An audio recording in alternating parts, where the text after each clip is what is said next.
Hi, ಎಲ್ಲರಿಗೂ ನಮಸ್ಕಾರ. Welcome back to our YouTube channel. ನಾವು ಹಿಂದಿನ ತರಗತಿಯಲ್ಲಿ ಅಂತರಾವಲೋಕನ ಮತ್ತೆ ಸಿಂಹಾವಲೋಕನ ಏನು ಇಂಟ್ರೋಸ್ಪೆಕ್ಷನ್ ಮೆಥಡ್ ಇವುಗಳ ಬಗ್ಗೆ ನಾವು ನೋಡಿದ್ವಿ, ಹೌದಲ್ವಾ? ಈಗ ಮೂರನೇ ಒಂದು method, that is survey method. Survey method ಅಂದ್ರೇನು? ಸಮೀಕ್ಷಾ ವಿಧಾನ. ಇದ್ರ ಬಗ್ಗೆ ನೋಡೋದಾದ್ರೆ, ಚುನಾವಣಾ ಸಮಯದಲ್ಲಿ ದಿನಪತ್ರಿಕೆಗಳು, ಟಿವಿ ಚಾನೆಲ್ಗಳು ಹಾಗೂ ಇತರ ಸುದ್ದಿ ಮಾಧ್ಯಮಗಳು ಜನರು ಯಾರಿಗೆ ಮತ ನೀಡ್ತಾರೆ ಅನ್ನೋದನ್ನ ತಿಳಿಯೋದಕ್ಕೋಸ್ಕರ ಏನ್ ಮಾಡ್ತಾರೆ? ಸಮೀಕ್ಷೆನ ನಡೆಸ್ತಾರೆ, ಹೌದಲ್ವಾ? ಒಂದು ನಿರ್ದಿಷ್ಟ ವಿಷಯದ ಬಗ್ಗೆ ಜನರ ಅಭಿಪ್ರಾಯ, ಮನೋಭಾವಗಳನ್ನ ತಿಳಿಯೋದಕ್ಕೆ ಸಮೀಕ್ಷಾ ವಿಧಾನವನ್ನ ಅನುಸರಿಸ್ತಾರೆ. ಪ್ರಾರಂಭದಲ್ಲಿ ಸಮೀಕ್ಷಾ ವಿಧಾನವನ್ನ ಸಮಾಜದ ವಾಸ್ತವಾಂಶಗಳನ್ನ ಅರಿಯೋದಕ್ಕೆ ಬಳಸಲಾಗ್ತಾ ಇತ್ತು. ಮನಸ್ಸಲ್ಲಿ ಏನಿದೆ ಇದ್ರ ಬಗ್ಗೆ ಅನ್ನೋದನ್ನ ಬಳಸ್ತಾ ಇದ್ರು ಅದಕ್ಕೋಸ್ಕರ. ಆದ್ರಿಂದ ಜನರ ಆರ್ಥಿಕ ಮಟ್ಟ, ಸಾಕ್ಷರತೆ ಮುಂತಾದವುಗಳನ್ನ ತಿಳಿಯೋದಕ್ಕೆ ಸಮೀಕ್ಷಾ ವಿಧಾನವನ್ನ ಬಳಸಲಾಗ್ತಾ ಇತ್ತು.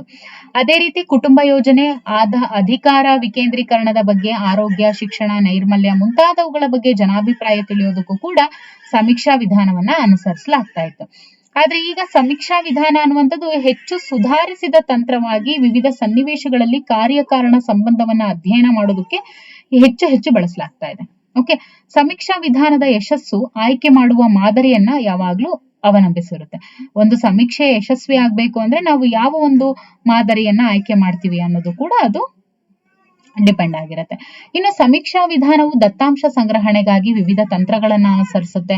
ಹೆಸರಿಸಬಹುದಾದಂತ ಕೆಲವು ತಂತ್ರಗಳು ಅಂತ ಹೇಳಿದ್ರೆ ನೋಡಿ, ಸಂದರ್ಶನ ವಿಧಾನ, ಪ್ರಶ್ನಾವಳಿ ವಿಧಾನ, ದೂರವಾಣಿ ಮೂಲಕ ಸಮೀಕ್ಷೆ ನಡೆಸುವುದು, ನಿಯಂತ್ರಿತ ಸನ್ನಿವೇಶದಲ್ಲಿ ಅವಲೋಕನ ಮಾಡುವುದು, ಇವೆಲ್ಲವೂ ಕೂಡ ಸಮೀಕ್ಷಾ ವಿಧಾನ, ಸರ್ವೆ ಮೆಥಡ್ ಅಂಡರ್ ಅಲ್ಲಿನೇ ಬರುತ್ತೆ. ಈ ತಂತ್ರಗಳ ಬಗ್ಗೆ ನಾವು ಒಂದೊಂದಾಗಿ ನೋಡ್ತಾ ಹೋದ್ರೆ, ಇಲ್ಲಿ ಚಟುವಟಿಕೆ ಕೊಟ್ಟಿದ್ದಾರೆ, ಸೊ ನೀವು ಇದನ್ನ ಓದ್ಕೋಬಹುದು. ಓಕೆ,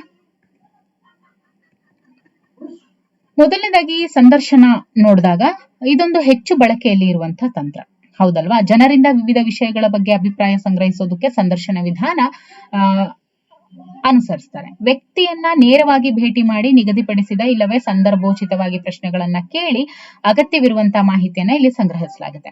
ಫಾರ್ ಎಕ್ಸಾಂಪಲ್, ಜನ ಯಾವ ಸಾಬೂನು ಹೆಚ್ಚು ಬಳಸ್ತಾರೆ ಎಂಬ ಬಗ್ಗೆ ತಿಳಿಯೋದಕ್ಕೆ ಮನೆಗೆ ಹೋಗಿ ಜನರನ್ನ ಭೇಟಿ ಮಾಡಿ ಅವರ ಅಭಿಪ್ರಾಯವನ್ನ ಸಂಗ್ರಹಿಸೋದು.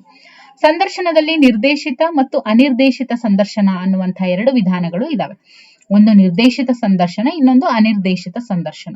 ಓಕೆ, ಖುದ್ದು ಭೇಟಿ ಮಾಡಿ ಸಂಗ್ರಹಿಸುವ ಮಾಹಿತಿ ಸತ್ಯಕ್ಕೆ ಹೆಚ್ಚು ಹತ್ತಿರವಾಗಿರುತ್ತೆ. ನೋಡಿ, ಇವಾಗ ನೈಜವಾಗಿ ಹೋಗಿ ಮನೆಗೆ ಭೇಟಿ ಕೊಟ್ಟು ಸಂಗ್ರಹಿಸಿದಂತ ಮಾಹಿತಿ ಯಾವಾಗ್ಲೂ ಸತ್ಯಕ್ಕೆ ಹೆಚ್ಚು ಹತ್ತಿರವಾಗಿ ಇರುವಂತದ್ದು. ಪ್ರಶ್ನಾವಳಿಗಳನ್ನ ಬಳಸಿ ಸಮೀಕ್ಷೆ ನಡೆಸುವುದು. ಸಮೀಕ್ಷೆ ನಡೆಸಲು ಬಳಸುವ ವಿಧಾನಗಳಲ್ಲಿ ಅತಿ ಸಾಮಾನ್ಯವಾಗಿ ಬಳಸುವ ತಂತ್ರವೇ ಪ್ರಶ್ನಾವಳಿ ವಿಧಾನ. ಇದು ಕಡಿಮೆ ಖರ್ಚು, ತುಂಬಾ ಸರಳ ವಿಧಾನ. ಇಲ್ಲಿ ಉತ್ತರಿಸುವಂತಹ ವ್ಯಕ್ತಿಗೆ ಮೊದಲೇ ಸಿದ್ಧಪಡಿಸಿದ ಪ್ರಶ್ನೆಗಳ ಒಂದು ಪಟ್ಟಿ ನೀಡಲಾಗುತ್ತೆ. ಅದರಲ್ಲಿ ಉತ್ತರಗಳನ್ನು ಕೂಡ ನೀಡಲಾಗಿರುತ್ತೆ. ಪ್ರಶ್ನಾವಳಿ ಅಂತ ಹೇಳಿದ್ರೆ ಪ್ರಶ್ನೆ ಪ್ಲಸ್ ಉತ್ತರ ಎರಡು ಇರುತ್ತೆ. ಉತ್ತರಿಸುವಂತಹ ವ್ಯಕ್ತಿ ಪ್ರಶ್ನೆಗಳನ್ನ ಓದಿ ಆ ಪ್ರಶ್ನೆಗಳ ಮುಂದೆ ಇರುವಂತಹ ಉತ್ತರದಲ್ಲಿ ತನಗೆ ಸರಿ ಅನ್ಸದಂತ ಉತ್ತರವನ್ನ ಟಿಕ್ ಮಾಡ್ತಾನೆ. ಓಕೆ, ಅಥವಾ ಒಂದು ವೃತ್ತ ಸುತ್ತುವ ಮೂಲಕ ಉತ್ತರಿಸಬೇಕು. ಸೊ ಕೆಳಕಂಡ ಉದಾಹರಣೆಯನ್ನ ಸಮೀಕ್ಷೆಯಲ್ಲಿ ಪ್ರಶ್ನಾವಳಿ ಬಳಕೆಯನ್ನ ಸ್ಪಷ್ಟವಾಗಿ ತಿಳಿಸುತ್ತೆ ಅಂತ ಇದೆ ನೋಡಿ. ಡಿಸೆಂಬರ್ 2004ರಲ್ಲಿ ಔಟ್ಲುಕ್ ಎಂಬ ವಾರಪತ್ರಿಕೆ ಭಾರತೀಯರು ಸಂತೋಷವಾಗಿರಲು ಕಾರಣ ಏನು ಎಂಬುದ್ರ ಬಗ್ಗೆ ಸಮೀಕ್ಷೆ ನಡೆಸಿದ್ರು. ಈ ಸಮೀಕ್ಷೆಯನ್ನ 8 ದೊಡ್ಡ ನಗರಗಳಲ್ಲಿ ನಡೆಸಲಾಯಿತು. ಆ ನಗರಗಳು ಅಂತ ಹೇಳಿದ್ರೆ ಮುಂಬೈ, ದೆಹಲಿ, ಕೋಲ್ಕತ್ತಾ, ಬೆಂಗಳೂರು, ಹೈದರಾಬಾದ್, ಅಹಮದಾಬಾದ್, ಜೈಪುರ ಮತ್ತು ರಾಂಚಿ. 20 ರಿಂದ 55 ವಯೋಮಿತಿಯ 817 ಜನರು ಈ ಸಮೀಕ್ಷೆಯಲ್ಲಿ ಉತ್ತರಿಸ್ತಾರೆ. ಸಮೀಕ್ಷೆಯಲ್ಲಿ ಬಳಸಿದಂತ ಪ್ರಶ್ನಾವಳಿಯಲ್ಲಿ ಹಲವು ರೀತಿಯ ಪ್ರಶ್ನೆಗಳು ಇದ್ವು. ಉದಾಹರಣೆಗೆ ಮೊದಲನೇ ಪ್ರಶ್ನೆ ಏನಾಗಿತ್ತು ಅಂದ್ರೆ,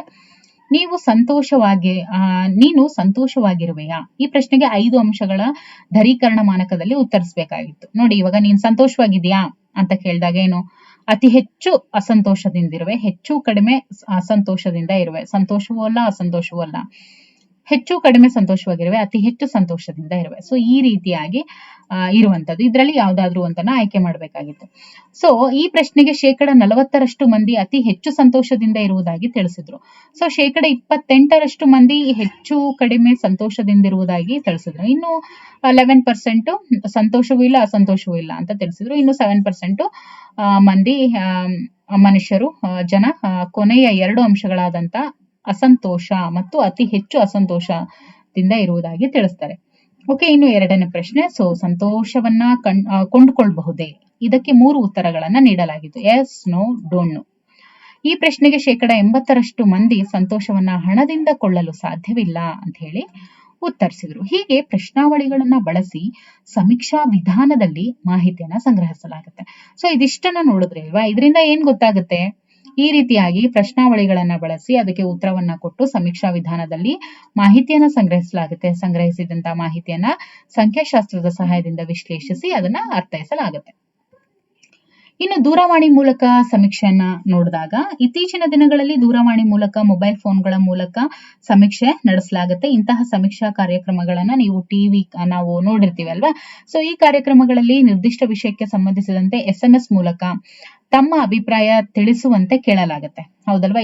ಇತ್ತೀಚಿನ ಒಂದು ವಿದ್ಯಮಾನ, ಸಚಿನ್ ತೆಂಡೂಲ್ಕರ್ ಅಂತಾರಾಷ್ಟ್ರೀಯ ಕ್ರಿಕೆಟ್ಗೆ ವಿದಾಯ ಹೇಳಬೇಕೆ ಅನ್ನೋದ್ರ ಬಗ್ಗೆ SMS ಮೂಲಕ ತಿಳಿಸುವಂತೆ ಕೇಳ್ಬೋದು. ಸೊ ಅವಾಗ ದೂರವಾಣಿ ಅಂದ್ರೆ ಇದನ್ನ ಕೊಟ್ಟಿದ್ದಾರೆ ಅಷ್ಟೇ. ಓಕೆ. ಸೊ ಇವಾಗ ಪ್ರೆಸೆಂಟ್ ಅಂತ ನೋಡಿದಾಗ ಅಹಮದಾಬಾದ್ ಇನ್ಸಿಡೆಂಟ್ ತಗೋಬಹುದು. ಓಕೆ, ಯಾರದ್ದು ತಪ್ಪು, ಯುದ್ಧದ್ದು ತಗೋಬಹುದು. ಈ ರೀತಿ ತಗೊಂಡು SMS ಮೂಲಕ ನಿಮ್ಮ ಅಭಿಪ್ರಾಯವನ್ನ ತಿಳಿಸುವಂತೆ ಕೇಳ್ಬೋದು. ಓಕೆ. ಸೊ ದೂರವಾಣಿ ಮೂಲಕ ನಡೆಸುವ ಸಮೀಕ್ಷೆಯ ಒಂದು ನ್ಯೂನತೆ ಏನು ಅಂತ ಹೇಳಿದ್ರೆ, ಮಾದರಿ ನಿಗದಿ ಆಗಿರೋದಿಲ್ಲ, ಸ್ಯಾಂಪಲ್ ಇಲ್ಲಿ ನಿಗದಿ ಆಗಿರೋದಿಲ್ಲ. ಉತ್ತರಿಸುವ ವ್ಯಕ್ತಿಗಳ ವಯಸ್ಸು, ಪ್ರಾಂತ್ಯ, ಲಿಂಗ ಇತ್ಯಾದಿಗಳು ಕೂಡ ನಿಗದಿ ಆಗಿರೋದಿಲ್ಲ. ಓಕೆ. ಅಂದ್ರೆ ಇವಾಗ 18 ವರ್ಷ ಮೇಲ್ಪಟ್ಟವರು, ಇವಾಗ ಬಿಡಿ 16 ವರ್ಷ ಮೇಲ್ಪಟ್ಟವ್ರು ಎಲ್ರು ಕೂಡ ಸೊ ಮಾಡ್ತಾರೆ, ಅಂದ್ರೆ 60 ವರ್ಷದವರೆಗೂ. ಸೊ ಹಾಗಾಗಿ ಅಲ್ಲಿ ಯಾವುದೇ ತರ ವಯಸ್ಸು, ಪ್ರಾಂತ್ಯ, ಲಿಂಗ ಅಂತ ಹೇಳಿ ನಿಗದಿ ಆಗಿರೋದಿಲ್ಲ. ಗಂಡ್ ಮಕ್ಳು ಮಾಡ್ಬೇಕು, ಹೆಣ್ಮಕ್ಳು ಮಾಡ್ಬೇಕು, ಇಂಥದ್ದೇ ಪ್ಲೇಸ್ ಇಂದ ಇರ್ಬೇಕು ಅಂತ ನಿಗದಿ ಆಗಿರೋದಿಲ್ಲ. ಇಂಥ ಸಮೀಕ್ಷೆಯಿಂದ ದೊರೆಯುವಂತ ಮಾಹಿತಿ ಪಕ್ಷಪಾತದಿಂದ ಕೂಡಿರುವ ಸಾಧ್ಯತೆ ಇರುತ್ತೆ ಅನ್ನುವಂಥದ್ದು ಕೂಡ ಆಗಿರುತ್ತೆ. ಸಮೀಕ್ಷಾ ವಿಧಾನದ ಒಂದು ಪ್ರಯೋಜನ ಅಂತ ಹೇಳಿದಾಗ, ಕಡಿಮೆ ಅವಧಿಯಲ್ಲಿ ಹೆಚ್ಚು ಜನರಿಂದ ಮಾಹಿತಿಯನ್ನ ಸಂಗ್ರಹಿಸಬಹುದು. ಸಮೀಕ್ಷೆಯನ್ನ ಅತಿ ಶೀಘ್ರವಾಗಿ ನಡೆಸಬಹುದು ಮತ್ತು ಬೇಗ ಜನಾಭಿಪ್ರಾಯವನ್ನ ತಿಳಿಯಬಹುದು. ಓಕೆ. ಸೊ ಇದಿಷ್ಟು ಏನಾಗಿತ್ತು? ಸರ್ವೆ ಮೆಥಡ್ ಅಂದ್ರೇನು, ಸಮೀಕ್ಷಾ ವಿಧಾನ ಆಗಿತ್ತು. ಈ ಒಂದು ಸಮೀಕ್ಷಾ ವಿಧಾನದಲ್ಲಿ ನಾವೇನೇನನ್ನ ನೋಡಿದ್ವಿ? ಸರ್ವೆ ಮೆಥಡ್ ಅಲ್ಲಿ ಪ್ರಶ್ನಾವಳಿಗಳು, ಸಂದರ್ಶನ, ಓಕೆ, ಅದಾದ್ಮೇಲೆ ದೂರವಾಣಿ ಮೂಲಕ ಸಮೀಕ್ಷೆ, ಇದನ್ನೆಲ್ಲ ನೋಡಿದ್ವಿ. ಓಕೆ. ಸೊ ಈಗ ವ್ಯಕ್ತಿ ವೃತ್ತಾಂತ ವಿಧಾನ ಅಂದ್ರೇನು? Case study. ಈ ಒಂದು ವಿಧಾನದ ಬಗ್ಗೆ ನಾವು ಇವಾಗ ನೋಡ್ತಾ ಹೋಗೋಣ. ಒಬ್ಬ ವ್ಯಕ್ತಿಯ ಬಗ್ಗೆ ಆಳವಾಗಿ ಮತ್ತು ವಿವರವಾಗಿ ಅಧ್ಯಯನ ಮಾಡೋದಕ್ಕೆ ಈ ವಿಧಾನವನ್ನ ಅನುಸರಿಸುತ್ತಾರೆ. ವ್ಯಕ್ತಿ ವೃತ್ತಾಂತ ವಿಧಾನದಲ್ಲಿ ಅಧ್ಯಯನಕ್ಕೆ ಆಯ್ಕೆ ಮಾಡುವ ವ್ಯಕ್ತಿ ಕೇಳುವ ಪ್ರಶ್ನೆಗಳಿಗೆ ಸಮರ್ಥವಾಗಿ ಉತ್ತರಿಸುವಂತಿರ್ಬೇಕು. ನೋಡಿ, ಈ ಒಂದು ಕೇಸ್ ಸ್ಟಡಿಯಲ್ಲಿ ಏನಾಗುತ್ತೆ ಅಂದ್ರೆ, ಅಧ್ಯಯನಕ್ಕಾಗಿ ನಾವೇನು ವ್ಯಕ್ತಿಯನ್ನ ಆಯ್ಕೆ ಮಾಡ್ಕೊಂಡಿರ್ತೀವಲ್ವಾ, ನಾವು ಕೇಳುವಂತ ಪ್ರಶ್ನೆಗೆ ಆತ ಸರಿಯಾಗಿ ಸಮರ್ಥವಾಗಿ ಉತ್ತರಿಸುವಂತೆ ಇರಬೇಕು. ಇನ್ನು ವ್ಯಕ್ತಿ ವೃತ್ತಾಂತ ವಿಧಾನದಲ್ಲಿ ವಿವಿಧ ರೀತಿಯ ವಿಧಾನಗಳನ್ನೆಲ್ಲ ಅನುಸರಿಸಿ ಮಾಹಿತಿಯನ್ನ ಸಂಗ್ರಹಿಸಲಾಗುತ್ತೆ. ಅವುಗಳಲ್ಲಿ ಮುಖ್ಯವಾದವು ಅಂತ ಹೇಳಿದ್ರೆ ಸಂದರ್ಶನ ವಿಧಾನ, ಅವಲೋಕನ ವಿಧಾನ, ಪ್ರಶ್ನಾವಳಿ ವಿಧಾನ, ಮನೋವೈಜ್ಞಾನಿಕ ಪರೀಕ್ಷೆಗಳ ಬಳಕೆ, ಇವೆಲ್ಲವುಗಳನ್ನ ಸೇರ್ಸಿನೇ ಬಳಸ್ಕೊಂಡು ಅಲ್ಲಿ ಮಾಡ್ತಾ ಹೋಗ್ತಾರೆ. ಇನ್ನು ವ್ಯಕ್ತಿ ವೃತ್ತಾಂತ ವಿಧಾನದಿಂದ ಒಬ್ಬ ವ್ಯಕ್ತಿಯ ವ್ಯಕ್ತಿತ್ವ, ಮಾನಸಿಕ ಸಮಸ್ಯೆಗಳು, ವರ್ತನಾ ಸಮಸ್ಯೆಗಳು, ಇವುಗಳನ್ನ ನಾವು ನಿಖರವಾಗಿ ಅಧ್ಯಯನವನ್ನ ಮಾಡಿ ಪರಿಹಾರವನ್ನು ಕೂಡ ಸೂಚಿಸಬಹುದು. ಇನ್ನು ವ್ಯಕ್ತಿ ವೃತ್ತಾಂತ ವಿಧಾನದಲ್ಲಿ ಮಾಹಿತಿಯನ್ನ ಅಧ್ಯಯನಕ್ಕೆ ಒಳಗಾದ ವ್ಯಕ್ತಿಯ ತಂದೆ ತಾಯಿಯರಿಂದ, ಒಡ ಹುಟ್ಟಿದವರಿಂದ, ಪಾಠ ಕಲಿಸಿದ ಶಿಕ್ಷಕರಿಂದ, ಸ್ನೇಹಿತರಿಂದ, ಶಾಲಾ ದಾಖಲಾತಿಗಳಿಂದ ಕೂಡ ನಾವು ಸಂಗ್ರಹಿಸಬಹುದು. ಹಾಗಾದ್ರೆ ಇದರ ಒಂದು ಇತಿಮಿತಿಗಳನ್ನ ನಾವು ನೋಡಿದಾಗ, ವ್ಯಕ್ತಿ ವೃತ್ತಾಂತ ವಿಧಾನದಲ್ಲಿ ಸಂಗ್ರಹಿಸಿದಂತ ಮಾಹಿತಿಯ ನಿಖರತೆಯನ್ನ ನಿರ್ಧರಿಸೋದಕ್ಕೆ ಯಾವುದೇ ಮಾನದಂಡ ಇರೋದಿಲ್ಲ. ಮಾಹಿತಿ ನೀಡುವವರು ಅನೇಕ ಮುಖ್ಯ ಅಂಶಗಳನ್ನ ಮರ್ತಿರ್ಬೋದು, ಹೌದಲ್ವಾ. ಅವರು ನೀಡಿದ ಮಾಹಿತಿ ನಿಜವೇ ಅಥವಾ ಸುಳ್ಳೆ ಅಂತ ತಿಳ್ಕೊಳೋದಕ್ಕೆ ಇಲ್ಲಿ ಅವಕಾಶ ಇರೋದಿಲ್ಲ. ಅವ್ರು ಹೇಳಿದನ್ನ ಮಾತ್ರ ದಾಖಲಿಸಬೇಕಾಗತ್ತೆ. ಓಕೆ. ತುಂಬಾ ಸಮಯ ಮತ್ತು ಹಣ ಇದರಲ್ಲಿ ವ್ಯರ್ಥ ಆಗುತ್ತೆ. ಯಾವ್ದ್ರಲ್ಲಿ? ಕೇಸ್ ಸ್ಟಡಿಯಲ್ಲಿ. ಪ್ರಯೋಜನ ಏನು ಅಂತ ಹೇಳಿದ್ರೆ, ಈ ವಿಧಾನದ ಒಂದು ಪ್ರಯೋಜನ ಅಂದ್ರೆ ಒಬ್ಬ ವ್ಯಕ್ತಿಯನ್ನ ಸಮಗ್ರವಾಗಿ ಅಧ್ಯಯನ ಮಾಡಬಹುದು ಇದರಿಂದ. That is the major merit. Okay. ಶಾಲಾ ಕಾಲೇಜುಗಳಲ್ಲಿ ವಿದ್ಯಾರ್ಥಿಗಳನ್ನ ವಿವರವಾಗಿ ಅಧ್ಯಯನ ಮಾಡಲು ಈ ವಿಧಾನವನ್ನ ಬಳಸಬಹುದು. ಇದೇನಾಗಿತ್ತು? ಕೇಸ್ ಸ್ಟಡಿ ಬಗ್ಗೆ ಆಗಿತ್ತು. ಈಗ ನೋಡೋಣ ಪ್ರಾಯೋಗಿಕ ವಿಧಾನ, ಎಕ್ಸ್ಪೆರಿಮೆಂಟಲ್ ಮೆಥಡ್ ಅಂತ ಹೇಳ್ತೀವಿ. ವರ್ತನೆಯ ಕಾರ್ಯಕಾರಣ ಸಂಬಂಧವನ್ನ ನಿಖರವಾಗಿ ಅಧ್ಯಯನ ಮಾಡಲು ಪ್ರಾಯೋಗಿಕ ವಿಧಾನವನ್ನ ಅನುಸರಿಸಲಾಗುವುದು. ಓಕೆ. ವರ್ತನೆಯ ಕಾರ್ಯಕಾರಣ, ಓಕೆ, ವರ್ತನೆಯ ಕಾರ್ಯಕಾರಣ ಸಂಬಂಧವನ್ನ ನಿಖರವಾಗಿ ಅಧ್ಯಯನ ಮಾಡೋದಕ್ಕೆ ಈ ಒಂದು ಪ್ರಾಯೋಗಿಕ ವಿಧಾನವನ್ನ ಅನುಸರಿಸಲಾಗುತ್ತೆ. ನಿಯಂತ್ರಿತ ಸನ್ನಿವೇಶದಲ್ಲಿ ಎರಡು ಅಂಶಗಳ ನಡುವಿನ ಸಂಬಂಧವನ್ನ ನಿಖರವಾಗಿ ಅಧ್ಯಯನ ಮಾಡಬಹುದು. ನೋಡಿ, ಒಂದು ಕಂಟ್ರೋಲ್ಡ್ ಸಿಚುಯೇಷನ್ ಕೊಟ್ಬಿಟ್ಟು ಎರಡು ಅಂಶಗಳ ನಡುವಿನ ಸಂಬಂಧವನ್ನ ನಾವು ಪರ್ಟಿಕ್ಯುಲರ್ ಆಗಿ ಅಧ್ಯಯನ ಮಾಡಬಹುದು. ಇಲ್ಲಿ ಒಂದು ಅಂಶವನ್ನ ಪ್ರಚೋದನೆಗೆ ಒಳಪಡಿಸಿದ್ರೆ ಇನ್ನೊಂದು ಅಂಶವನ್ನ ಸ್ಥಿರವಾಗಿ ಇಡುವಂಥದ್ದು. ಅಧ್ಯಯನ ಮಾಡಬೇಕಾದಂತ ವರ್ತನೆಯನ್ನ ಪ್ರಾಯೋಗಿಕ ಸನ್ನಿವೇಶದಲ್ಲಿ ಸೃಷ್ಟಿಸಲಾಗುತ್ತೆ. ಅಧ್ಯಯನ ಮಾಡಬೇಕಾದಂತ ವರ್ತನೆಯನ್ನ ಪ್ರಾಯೋಗಿಕ ಸನ್ನಿವೇಶದಲ್ಲಿ ಸೃಷ್ಟಿಸ್ತಾರೆ. ಒಂದು ಪ್ರಾಯೋಗಿಕ ವಿಧಾನದ ಅಧ್ಯಯನದಲ್ಲಿ ಒಬ್ಬ ಪ್ರಯೋಗಕರ್ತೃ ಅಂತ ತಗೊಂಡ್ರೆ ಒಬ್ಬ ಅಥವಾ ಹಲವು ಪ್ರಯೋಗಾರ್ಥಿಗಳು ಎಸ್ ಅಂತ ಇರ್ತಾರೆ. ಪ್ರಯೋಗಾರ್ಥಿಗಳನ್ನ 2 ಗುಂಪುಗಳಾಗಿ ವಿಂಗಡಿಸಲಾಗುತ್ತೆ. ಸೊ ಒಂದು ಗುಂಪನ್ನ ಪ್ರಚೋದನೆಗೆ ಒಳಪಡಿಸಲಾಗುತ್ತೆ. ಇದನ್ನ ನಾವು ಪ್ರಚೋದನೆಗೆ ಒಳಪಡಿಸುವಂತಹ ಗುಂಪನ್ನ ಪ್ರಾಯೋಗಿಕ ಗುಂಪು ಅಂತ ಕರೀತಾರೆ. ಪ್ರಚೋದನೆಗೆ ಒಳಪಡದ ಗುಂಪನ್ನ ನಿಯಂತ್ರಿತ ಗುಂಪು. ಪ್ರಚೋದನೆಗೆ ಒಳಪಡುವುದನ್ನ ಪ್ರಾಯೋಗಿಕ ಗುಂಪು, ಒಳಪಡದೇ ಇರುವುದನ್ನೇ ನಿಯಂತ್ರಿತ ಗುಂಪು ಅಂತ ಕರೀತಾರೆ. ಈ 2 ಗುಂಪುಗಳು ಸರ್ವ ರೀತಿಯಲ್ಲಿಯೂ ಅಂದ್ರೆ ವಯಸ್ಸು, ಲಿಂಗ, ಬುದ್ಧಿಮಟ್ಟ, ಕುಟುಂಬದ ಆರ್ಥಿಕ ಸ್ಥಿತಿಗತಿ ಇತ್ಯಾದಿಗಳಲ್ಲಿ ಸರಿಸಮನಾಗಿರ್ಬೇಕು 2 ಗುಂಪುಗಳು ಕೂಡ. ಓಕೆ, ಒಂದು ವೇಳೆ ಸರ್ವ ರೀತಿಯಲ್ಲಿಯೂ ಸರಿಸಮನಾದ 2 ಗುಂಪು ಪ್ರಯೋಗಾರ್ಥಿಗಳು ದೊರೆಯದಿದ್ದರೆ ಒಂದೇ ಗುಂಪನ್ನ ಒಮ್ಮೆ ಪ್ರಾಯೋಗಿಕ ಸನ್ನಿವೇಶಕ್ಕೂ ಮತ್ತೊಮ್ಮೆ ನಿಯಂತ್ರಿತ ಸನ್ನಿವೇಶಕ್ಕೂ ಒಳಪಡಿಸಲಾಗುವುದು. ಇವಾಗ 2 ಸೇಮ್ ಸಿಗ್ಲಿಲ್ಲ ಅಂತ ಅಂದ್ರೆ ಒಂದು ಗುಂಪನ್ನ ಫಸ್ಟ್ ಪ್ರಾಯೋಗಿಕ ಗುಂಪಿಗೆ ಒಳಪಡಿಸ್ಬೇಕು, ಆಮೇಲೆ ಇನ್ನೊಂದು ಗುಂಪನ್ನ ನಿಯಂತ್ರಿತ ಗುಂಪಿಗೆ ಒಳಪಡಿಸಿ ನೋಡುವಂಥದ್ದು. ಇಲ್ಲಿ ಚಲಕಗಳು ಅಥವಾ ಪರಿಣಾಮ್ಯಗಳು, ಚರಾಂಶಗಳು ಅಂತ ಕೂಡ ಕರೀತಾರೆ. ಇದನ್ನ ನಾವು ನೋಡಿದಾಗ ವೇರಿಯೇಬಲ್ಸ್ ಅಂತ ಹೇಳಿ ಕರಿತೀವಿ. ಓಕೆ, ಇಲ್ಲಿ ಚಲಕಗಳು ಅಥವಾ ಪರಿಣಾಮ್ಯಗಳು ಅಂತ ಇದೆ, ಚರಾಂಶಗಳು ಅಂತ ವಾಮದೇವಪ್ಪ ಸರ್ ಬುಕ್ ಅಲ್ಲಿ ಇದೆ. ಓಕೆ, ಚಲಕಗಳು ಅಥವಾ ಪರಿಣಾಮ್ಯಗಳು 2 ವಿಧ. ಓಕೆ, ಸ್ವತಂತ್ರ ಚಲಕ ಮತ್ತು ಅವಲಂಬಿತ ಚಲಕ, ಇಂಡಿಪೆಂಡೆಂಟ್ ವೇರಿಯೇಬಲ್ ಮತ್ತೆ ಡಿಪೆಂಡೆಂಟ್ ವೇರಿಯೇಬಲ್. ಈ ಸ್ವತಂತ್ರ ಚಲಕ ಮತ್ತು ಅವಲಂಬಿತ ಚಲಕದ ನಡುವಿನ ಸಂಬಂಧವನ್ನ ಅಧ್ಯಯನ ಮಾಡೋದೇ ಪ್ರಾಯೋಗಿಕ ಅಧ್ಯಯನ ಅಂತ ಹೇಳ್ತೀವಿ. ಓಕೆ, ಇವೆರಡರ ನಡುವೆ ಇರುವಂತ ಸಂಬಂಧವನ್ನ ಅಧ್ಯಯನ ಮಾಡೋದು ಪ್ರಾಯೋಗಿಕ ಅಧ್ಯಯನ. ಸ್ವತಂತ್ರ ಚಲಕದ ಪರಿಣಾಮವಾಗಿ ಏನಾಗುತ್ತೆ, ಅವಲಂಬಿತ ಚಲಕದಲ್ಲಿ ಬದಲಾವಣೆ ಆಗುತ್ತೆ. ನೋಡಿ, ಸ್ವತಂತ್ರ ಚಲಕದ ಪರಿಣಾಮವಾಗಿ ಈ ಡಿಪೆಂಡೆಂಟ್ ಚಲಕದಲ್ಲಿ ಬದಲಾವಣೆ ಆಗುತ್ತೆ. ಸ್ವತಂತ್ರ ಮತ್ತು ಅವಲಂಬಿತ ಚಲಕದ ನಡುವಿನ ಸಂಬಂಧವನ್ನ ಅಧ್ಯಯನ ಮಾಡುವಾಗ ಇತರ ಚಲಕಗಳ ಪ್ರಭಾವವನ್ನ ಪ್ರಯೋಗಕರ್ತೃ ಏನ್ ಮಾಡ್ಬೇಕು, ಕಂಟ್ರೋಲ್ ಮಾಡ್ಬೇಕು, ನಿಯಂತ್ರಿಸ್ಬೇಕು. ಆಗ ಮಾತ್ರ ಕಾರ್ಯಕಾರಣ ಸಂಬಂಧವನ್ನ ನಾವು ನಿಖರವಾಗಿ ಅಧ್ಯಯನ ಮಾಡೋದಕ್ಕೆ ಸಾಧ್ಯ ಆಗುತ್ತೆ. ಓಕೆ, ಇನ್ನು ಸ್ವತಂತ್ರ ಚಲಕ ಮತ್ತು ಅವಲಂಬಿತ ಚಲಕಗಳು ಪರಸ್ಪರ ಅವಲಂಬಿತ ಆಗಿರ್ತವೆ. ಯಾವಾಗ್ಲೂ ಸ್ವತಂತ್ರ ಮತ್ತು ಅವಲಂಬಿತ ಚಲಕಗಳೇನಿರ್ತವೆ ಒಂದಕ್ಕೊಂದು ಇಂಟರ್ಡಿಪೆಂಡೆಂಟ್ ಆಗಿರ್ತವೆ ಅನ್ನೋದನ್ನ ನೆನಪಿನಲ್ಲಿ ಇಟ್ಕೋಬೇಕು.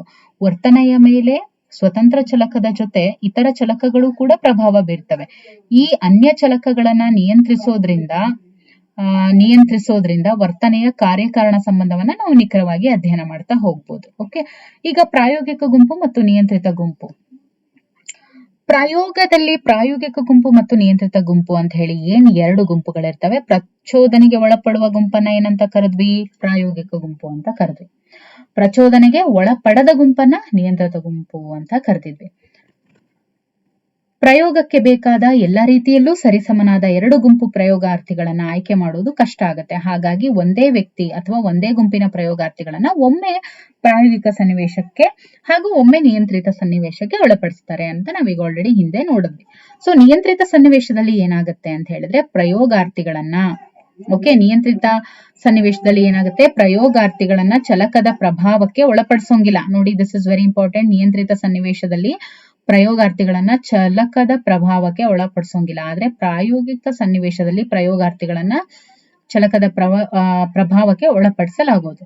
ನಂತರ ನಿಯಂತ್ರಿತ ಸನ್ನಿವೇಶದಲ್ಲಿ ಪ್ರಯೋಗಾರ್ಥಿಗಳ ವರ್ತನೆ ಹಾಗೂ ಪ್ರಾಯೋಗಿಕ ಸನ್ನಿವೇಶದಲ್ಲಿ ಪ್ರಯೋಗಾರ್ಥಿಗಳ ತೋರುವಂತ ವರ್ತನೆಗಳನ್ನ ತುಲನೆ ಮಾಡಿ ನೋಡಲಾಗುವುದು. ಸೊ ಇದು ಗೊತ್ತಾಯ್ತಲ್ವಾ? ನೋಡಿ, ನಿಯಂತ್ರಿತ ಸನ್ನಿವೇಶದಲ್ಲಿ ಏನಾಗುತ್ತೆ, ಪ್ರಯೋಗಾರ್ಥಿಗಳನ್ನ ಚಲಕದ ಪ್ರಭಾವಕ್ಕೆ ಒಳಪಡಿಸೋದಿಲ್ಲ. ಕಂಟ್ರೋಲ್ಡ್ ಸನ್ನಿವೇಶ ಇದ್ದಾಗ ಏನಾಗುತ್ತೆ, ಪ್ರಯೋಗಾರ್ಥಿಗಳನ್ನ ಚಲಕದ ಪ್ರಭಾವಕ್ಕೆ ಒಳಪಡಿಸೋದಿಲ್ಲ. ಆದ್ರೆ ಪ್ರಾಯೋಗಿಕ ಸನ್ನಿವೇಶದಲ್ಲಿ ಚಲಕದ ಪ್ರಭಾವಕ್ಕೆ ಒಳಪಡಿಸ್ತಾರೆ.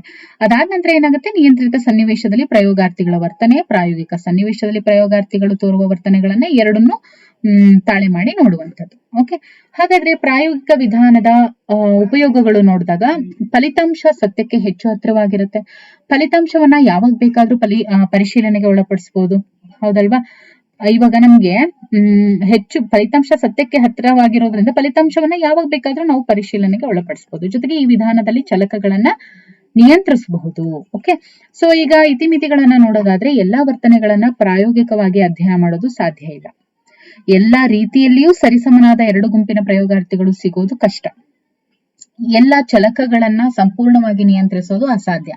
ಪ್ರಾಯೋಗಿಕ ಸನ್ನಿವೇಶದಲ್ಲಿ ತೋರುವ ವರ್ತನೆ ಸಹಜವಾಗಿ ಇರೋದಿಲ್ಲ. ಓಕೆ, ಸೊ ಇದಿಷ್ಟು ಈ ಚಾಪ್ಟರ್ಗೆ ಸಂಬಂಧಿಸಿದಂತೆ ಗಮನದಲ್ಲಿ ಇಡಬೇಕಾದಂತ ಅಂಶಗಳನ್ನ ನಾವಿವಾಗ ನೋಡ್ತಾ ಹೋಗೋಣ. ಸೊ ಇಲ್ಲೇನು ನಾವು ಇಷ್ಟೆಲ್ಲ ನೋಡಿದ್ವಲ್ವಾ, ಇದಕ್ಕೆ ರಿಲೇಟೆಡ್ ಆಗಿ ಈಗ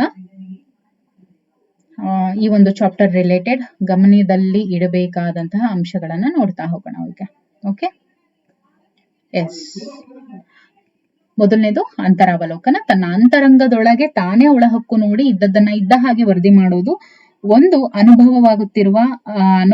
ಅನುಭವವಾಗುತ್ತಾ ಇರಬೇಕಾದ್ರೆ ತನ್ನ ಮನಸ್ಸಿನಲ್ಲಿ ಏನಾಗ್ತಾ ಇದೆ ಅನ್ನೋದನ್ನ ಆಗಿಂದಾಗ್ಲೇ ವರದಿ ಮಾಡೋದು ಅಂತರಾವಲೋಕನ. ಓಕೆ, ಸಿಂಹಾವಲೋಕನ. ಈಗಾಗಲೇ ಆಗಿ ಹೋಗಿರುವ ಅನುಭವದ ವಿವರವನ್ನ ನೀಡೋದು ಸಿಂಹಾವಲೋಕನ ಅಂತ ಕರೀತಾರೆ. ಓಕೆ, ಅವಲೋಕನದಲ್ಲಿ ಎರಡು ವಿಧ. ಒಂದು ಸ್ವಾಭಾವಿಕ ಅವಲೋಕನ, ಪ್ರಯೋಗಶಾಲೆ ಅವಲೋಕನ. ಸ್ವಾಭಾವಿಕ ಸನ್ನಿವೇಶದಲ್ಲಿ ಉಂಟಾಗುವ ವರ್ತನೆಯ ಅವಲೋಕನ ಮಾಡೋದು.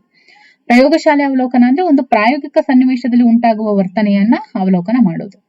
ಪ್ರಾಯೋಗಿಕ ವಿಧಾನ ಅಂದ್ರೆ ಏನು? ವರ್ತನೆಯ ಕಾರ್ಯಕಾರಣ ಸಂಬಂಧವನ್ನ ನಿಖರವಾಗಿ ಅಧ್ಯಯನ ಮಾಡುವುದು. ಜೊತೆಗೆ ಪ್ರಯೋಗ ವಿಧಾನದ ಅಂಶಗಳು ಅಂತ ಹೇಳಿದ್ರೆ ಚಲಕಗಳು ಅಥವಾ ಪರಿಣಮ್ಯಗಳು ಅಂತ ಕರೀತಾರೆ.